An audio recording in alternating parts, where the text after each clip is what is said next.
हाँ, good morning student. Last class में मैं आपको प्रेरणिक प्रभाव मतलब इंडक्टिव इफेक्ट के बारे में पढ़ा रहा था। तो इंडक्टिव इफेक्ट के अंदर दो चीज़ बताई मैंने आपको कि एक तो तेरा प्लस आई होता है, ठीक है, और दूसरा तेरा कौन सा होता है, माइनस आई। बस यही तेरी इंपॉर्टेंट है। प्लस आई इफेक्ट क्या होता है, माइनस आई इफेक्ट क्या होता है, मैं बार बार बोलूंगा।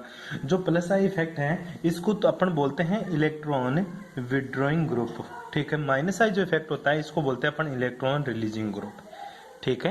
एक तेरा इलेक्ट्रॉन विड्रॉइंग ग्रुप होगा, दूसरा तेरा इलेक्ट्रॉन रिलीजिंग ग्रुप होगा। ये दो इफेक्ट आपको देखने को मिलेंगे। इलेक्ट्रॉन विड्रॉइंग ग्रुप का मतलब होता है इलेक्ट्रॉन आकर्षी समूह। क्या होता है, इलेक्ट्रॉन आकर्षी समूह, ठीक है, इलेक्ट्रॉन आकर्षी समूह। और जो इलेक्ट्रॉन विड्रॉइंग ग्रुप का मतलब होता है इलेक्ट्रॉन दाता समूह, इलेक्ट्रॉन दाता समूह, ठीक है। ये दो बात आप लोगों को पता होनी चाहिए जी। उसके बाद में अपन देखते हैं गुरुजी किस तरफ से क्या होता है माइनस प्लस आई। बेटा ध्यान रखना, इलेक्ट्रॉन विड्रॉइंग ग्रुप तेरा माइनस आई होता है, फिर से उल्टा कर दिया, और इलेक्ट्रॉन रिलीजिंग ग्रुप तेरा प्लस आई होता है, ठीक है, माइनस आई प्लस आई। अब माइनस आई का मतलब होता है सर यदि कोई परमाणु कार्बन श्रृंखला से इलेक्ट्रॉन को आकर्षित करे। माइनस आई का मतलब अगर कोई परमाणु कार्बन श्रृंखला से इलेक्ट्रॉन को क्या करे, आकर्षित करता है, तो इलेक्ट्रॉन खींचने के इस प्रभाव को माइनस आई प्रभाव बोलते हैं। इलेक्ट्रॉन खींचने के इस प्रभाव को क्या बोलेंगे, माइनस आई प्रभाव बोलते हैं। जैसे मेरे पास एक कार्बन श्रृंखला है, ठीक है, इससे मैंने जेड ग्रुप लगा दिया।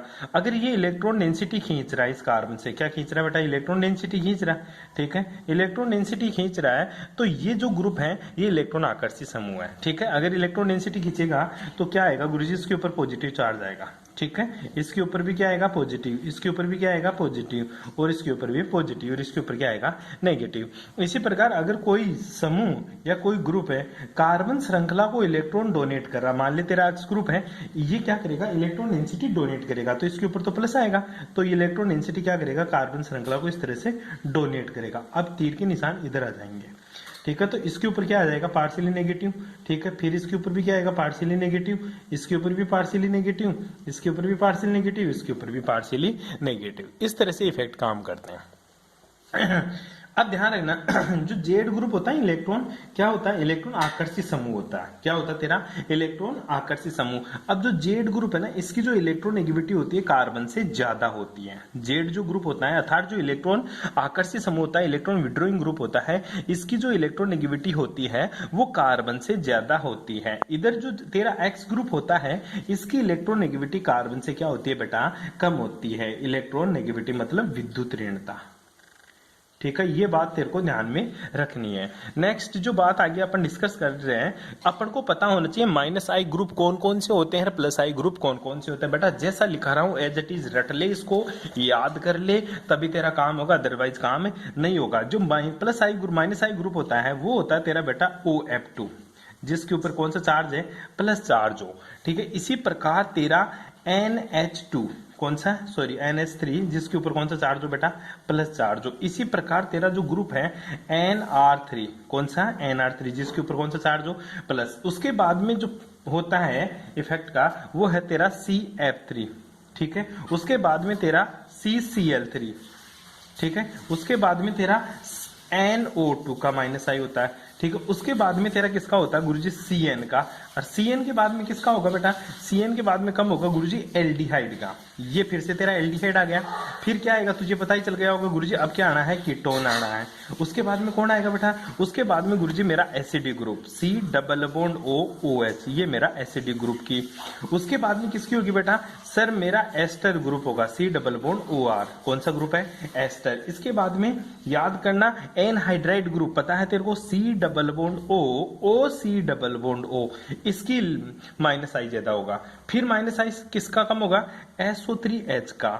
फिर उसके बाद में सर SO3H के बाद में बेटा तेरा फ्लोरीन का आता है माइनस आई, फिर तेरा क्लोरीन का आता है, फिर तेरा ब्रोमीन का आता है, और फिर तेरा आयोडीन का आता है। इस तरह से माइनस आई का ऑर्डर होता है। सबसे ज्यादा माइनस आई किसका होता है सर, सबसे ज्यादा माइनस आई होता है OF2 का, प्लस का, फिर NH3 प्लस का, फिर NR3 प्लस का, फिर तेरा CF3 का, फिर CCl3, फिर NO2, फिर तेरा CN, फिर C double bond OH aldehyde, फिर तेरा कीटोन, फिर तेरा एसिड, फिर तेरा एस्टर, फिर तेरा एनहाइड्राइड, और फिर तेरा SO3H मतलब सल्फ्यूरिक एसिड। फिर फ्लोरीन, क्लोरीन, ब्रोमीन, आयोडीन, इस तरह से माइनस आई का ऑर्डर होता है। सबसे ज्यादा माइनस आई OF2 का है, मतलब सबसे ज्यादा इलेक्ट्रोनेगेटिविटी OF2 की है। सबसे कम माइनस आई किसका है? माइनस आई का।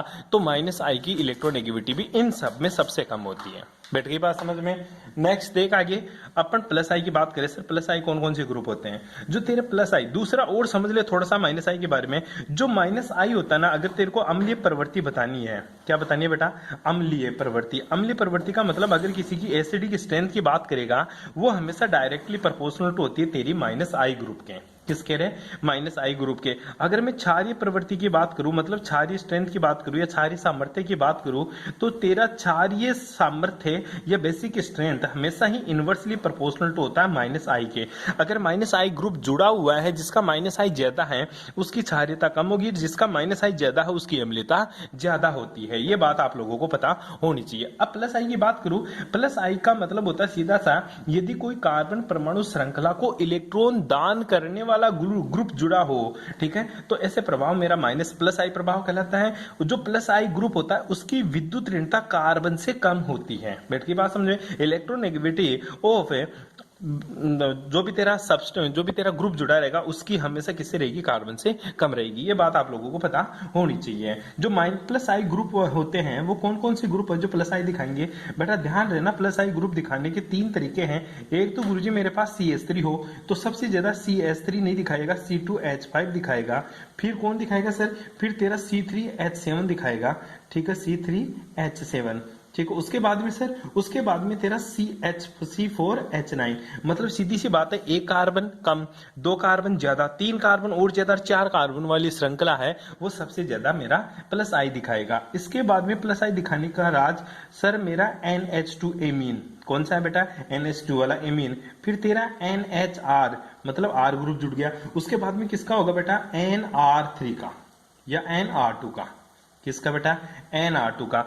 अगर नाइट्रोजन के साथ कोई R ग्रुप नहीं जुड़ा हुआ तो उसका प्लस आई कम होगा। अगर एक R प्लस ग्रुप जुड़ा हुआ तो उसका ज्यादा होगा। अगर 2 R ग्रुप जुड़ा हुआ है तो उसका प्लस आई सबसे ज्यादा होगा, ठीक है। इसी के साथ अगर गुरुजी O वाले कोई एलिमेंट हो, तो जैसे मैं बात करूं तेरा OR ग्रुप जुड़ जाए, ठीक है, अगर तेरा OH ग्रुप जुड़ जाए तो ध्यान रखना OH का प्लस आई ज्यादा होता है, OR का प्लस आई कम होता है। CH3 CH3O मतलब OCH3 O का मतलब OR का मतलब जैसे तेरा OCH3 हुआ, इसका प्लस R कम होता है कंपेयर टू OH की तुलना में। बैठ गई बात समझ में? तो प्लस R का ऑर्डर तेरे को याद रखना है। अब तेरे को प्लस R जैसे यहाँ पे अम्लीय सामर्थ्य directly proportional to minus I, क्षारीय सामर्थ्य is inversely proportional to minus आई।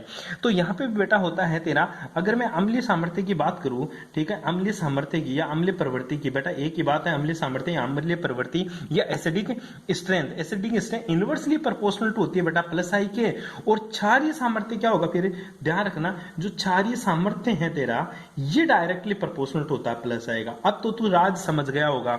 अगर सर ये ग्रुप जुड़े हुए हैं प्लस आई तो उसकी क्षारीयता ज्यादा होगी, अगर माइनस आई ग्रुप जुड़े हुए हैं तो उसकी अम्लीयता ज्यादा होगी। फॉर एग्जाम्पल अगर मैं बात करूं, जैसे मेरे पास एक ग्रुप है जैसे CH3 COOH, ये अम्ल है, एसिटिक एसिड है। अगर मैं CH3 की जगह ऐसा कर दूं CH2 यहाँ पे क्लोरीन लगा दिया और COOH ग्रुप लगा दिया, अब तुझे पता चल गया, पूछ ले अम्लीयता का क्रम बता, ठीक है, किसका क्रम? अम्लीयता का क्रम। तो तू किसकी अम्लीयता सबसे ज्यादा करेगा? गुरुजी मैं अम्लीयता सेकंड की ज्यादा करूंगा कंपेयर टू फर्स्ट। क्यों?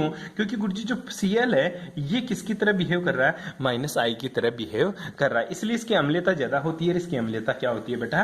कम होती है। बैठ गई बात समझ में? और तुझे ये भी पता चल गया होगा कार्बन की विद्युत ऋणता इलेक्ट्रोनेगेटिविटी, क्लोरीन की विद्युत ऋणता इलेक्ट्रोनेगेटिविटी हाइड्रोजन से ज्यादा होती है, इसलिए इसका माइनस आई ज्यादा होगा, इसका माइनस आई कम होगा, इसलिए इसकी एसिडिक स्ट्रेंथ ज्यादा होगी, इसकी एसिडिक स्ट्रेंथ कम होगी। ये तेरा प्लस आई और माइनस आई है। करना क्या है प्लस आई और माइनस आई में? बेटा मैंने प्लस आई और माइनस आई में तेरे को इतना सा याद रखना है, ये ग्रुप सारे के सारे घोट के पीछे ना, किसका प्लस आई ज्यादा होता है, किसका माइनस आई ज्यादा होता है, ठीक है, ये पढ़ाना था यहाँ पे। इसके बाद में जो तेरा इफेक्ट आता है परमानेंट इफेक्ट में ही, वो एक इफेक्ट आता है बेटा अति संयुग्मन प्रभाव। कौन सा? अति संयुग्मन प्रभाव। अति संयुग्मन प्रभाव, हिंदी में इसको अति संयुग्मन बोलते हैं, इंग्लिश में क्या बोलेंगे इसको? Hyper conjugation effect. Hyper conjugation effect, ठीक है। क्या होता है हाइपर कॉन्जुगेशन इफेक्ट या अतिसंयुग्मन प्रभाव? ध्यान देना, पहली चीज, अतिसंयुग्मन प्रभाव या हाइपर कॉन्जुगेशन एक बंधहीन अनुनाद है, ठीक है, बॉन्ड लेस रेजोनेंस। अतिसंयुग्मन क्या है मेरा? Bond less resonance.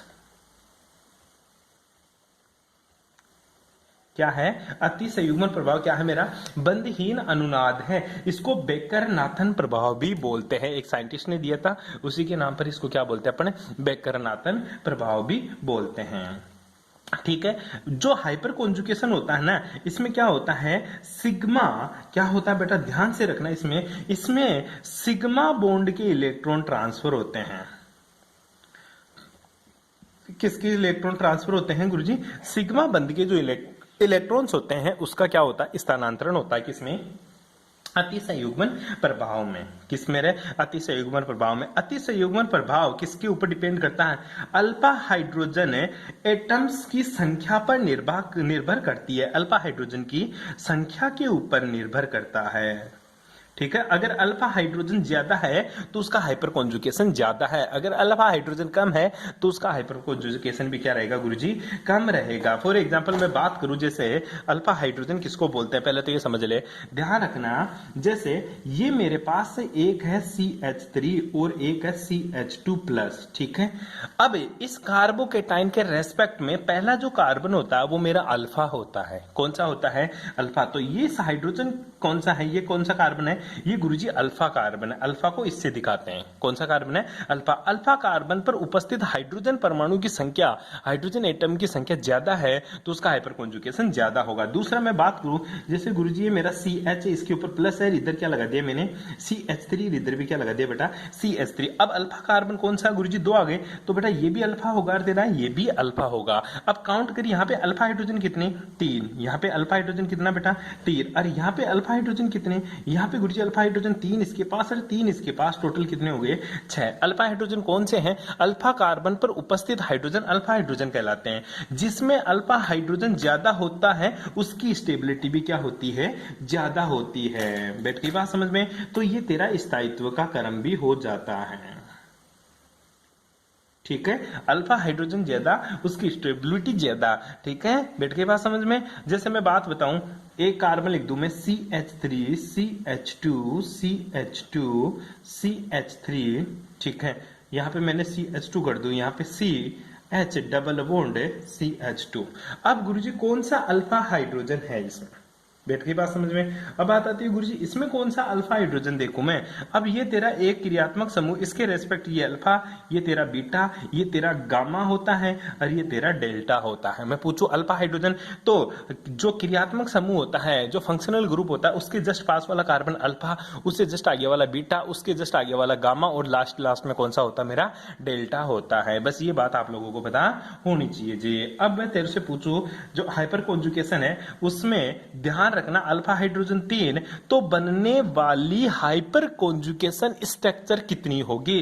कुछ नहीं है। Hyper conjugation structure, hyper conjugation structure कैसे निकालते हैं सर? अल्फा हाइड्रोजन की संख्या +1 जोड़ दे। क्या करेगा? अल्फा हाइड्रोजन की संख्या +1। जैसे इसमें कितनी हाइपर कॉन्जुगेशन बनेगी गुरुजी? 3 अल्फा हाइड्रोजन है तो इसमें हाइपर कॉन्जुगेशन स्ट्रक्चर कितनी बनेगी? 3 + 1 बराबर कितनी बन जाएगी? 4। इसमें अल्फा हाइड्रोजन 6 है तो कितनी? 6 + 1 बराबर कितनी बेटा? 7 हाइपर कॉन्जुगेशन स्ट्रक्चर बनेगी। कैसे? जैसे इसकी बात करूं मैं, तो ये कार्बन, ये सर मेरा हाइड्रोजन, ये मेरा हाइड्रोजन और ये मेरा हाइड्रोजन, और ये मेरा कार्बन है, इसके ऊपर क्या जुड़ा हुआ सर? प्लस, ठीक है। बॉन्ड लेस रेजोनेंस कैसे बोला गुरुजी? जब ये टूटता है ना, ये टूटता है तो इसके ऊपर तो माइनस है, इसके ऊपर प्लस, क्या बना गुरुजी? ये बन जाएगा यहाँ पे तो C डबल बॉन्ड CH2 और इसके ऊपर क्या आ गया? प्लस आ गया, और यहाँ पे हाइड्रोजन जुड़ा हुआ, यहाँ पे हाइड्रोजन जुड़ा हुआ, एक स्ट्रक्चर बन गई। ये बॉन्ड लेस रेजोनेंस क्यों बोला? देख बॉन्ड गायब हो गया दोनों के बीच से, इसलिए इसको बॉन्ड लेस रेजोनेंस बोलते हैं, ठीक है। बंध रहित अनुनाद। दूसरी कौन सी स्ट्रक्चर बन सकती है इसकी? ठीक है, दूसरी स्ट्रक्चर बनाते हैं सर, 2 तो बन गई, एक तो खुद है ही, एक ये बन गई, ठीक है। उसके बाद में दूसरी बनाते हैं सर, अब ये बॉन्ड टूट जाए, ठीक है। जब ये बॉन्ड टूटेगा तो क्या बन जाएगा, CH सर, यहाँ पे डबल बॉन्ड तेरा CH2 और इसके ऊपर क्या जाएगा प्लस। तीसरी स्ट्रक्चर कौन सी बनेगी, आगे देख सर, तीसरी स्ट्रक्चर बन जाएगी जब ये भी ना टूटे, ये भी ना टूटे, फिर कौन सा टूट जाए, ये बॉन्ड टूट जाए। ये बॉन्ड टूटेगा तो सर इसके ऊपर तो प्लस है, और ये डबल बॉन्ड, और ये क्या हो गया मेरा CH2। टोटल स्ट्रक्चर काउंट कर कितनी हो गई गुरुजी, एक तो खुद है, 2 3 और ये कौन सी 4। टोटल कितनी अल्फा हाइड्रोजन थे गुरुजी, 3 अल्फा हाइड्रोजन थे। अल्फा हाइड्रोजन कितने थे बेटा, 3। तो अल्फा हाइड्रोजन स्ट्रक्चर कितने बन गई, अल्फा हाइड्रोजन +1, 3 + 1 कितने हो गए बेटा 4। इस तरह से तेरा इसको बॉन्डलेस रेजोनेंस बोलते हैं, और हाइपर कॉन्जुगेशन स्ट्रक्चर तो निकाल सकता है। कर लेगा, छोटी सी बात थी हाइपर कॉन्जुगेशन के बारे में जो मैंने आप लोगों को पढ़ा दी है, ठीक है भाई। यहां तक आप लोगों को करना है, कल पढ़ेंगे अनुनाद, ठीक है। Thanks for cooperation.